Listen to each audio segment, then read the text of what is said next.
नमस्कार, बहुत बहुत स्वागत है आपका। मैं हूं आपके साथ ऋतु ज्ञानवानी। आप देख रहे हैं न्यूज़ 18 का डिजिटल प्लेटफॉर्म। बांग्लादेश पिछले साल अगस्त से ही अस्थिर बना हुआ है। इन 10 महीनों में बांग्लादेश ने बहुत कुछ देखा, बहुत कुछ झेला। बांग्लादेश के लिए आज का दिन भी अहम था।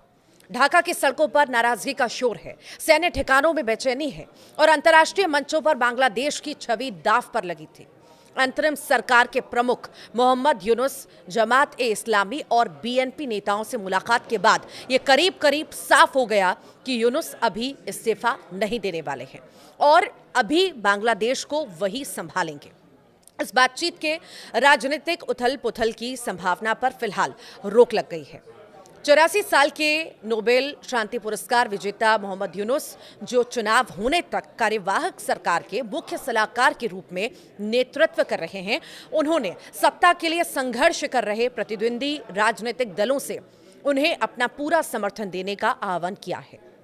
उनके प्रेस सचिव शफीकुल आलम ने पुष्टि की कि यूनुस बांग्लादेश नेशनलिस्ट पार्टी के नेताओं से मिलेंगे, जिन्हें दिसंबर तक होने वाले चुनावों में सबसे आगे देखा जा रहा है। और अगस्त 2024 में छात्र नेतृत्व वाले विद्रोह के बाद पहली बार प्रधानमंत्री शेख हसीना को भागना पड़ा। यूनुस मुस्लिम बहुल देश की सबसे बड़ी इस्लामी पार्टी जमात-ए-इस्लामी के नेताओं से भी मिलेंगे।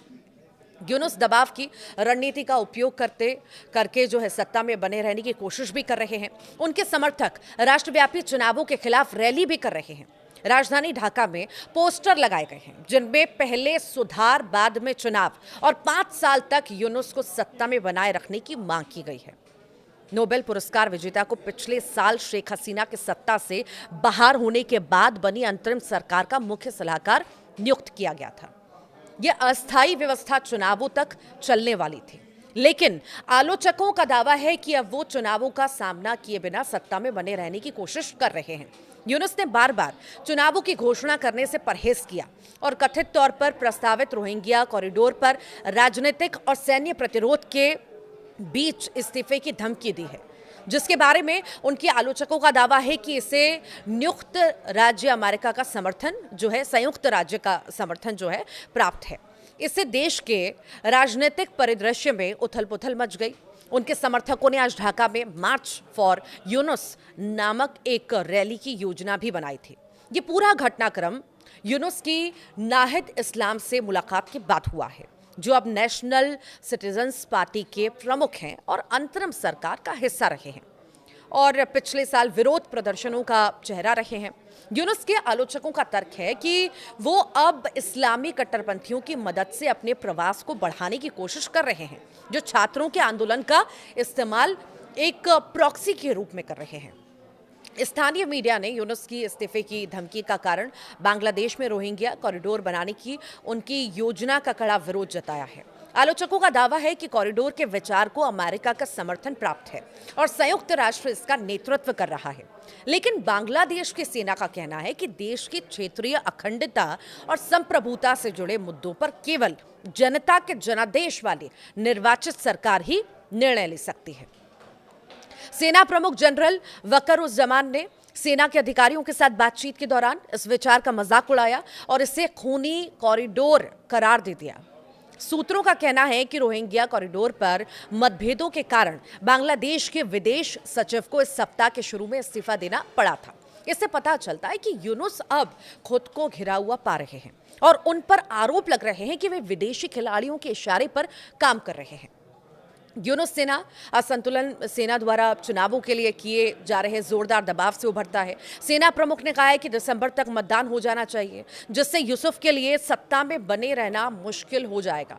हसीना की धुरविरोधी खालिदा जिया की अगुवाई वाली बांग्लादेश नेशनलिस्ट पार्टी तटस्थ रुख अपनाए हुए है। हालांकि वो नहीं चाहती थी कि यूनुस इस्तीफा दे, लेकिन उसने दिसंबर तक चुनाव कराने की मांग की है।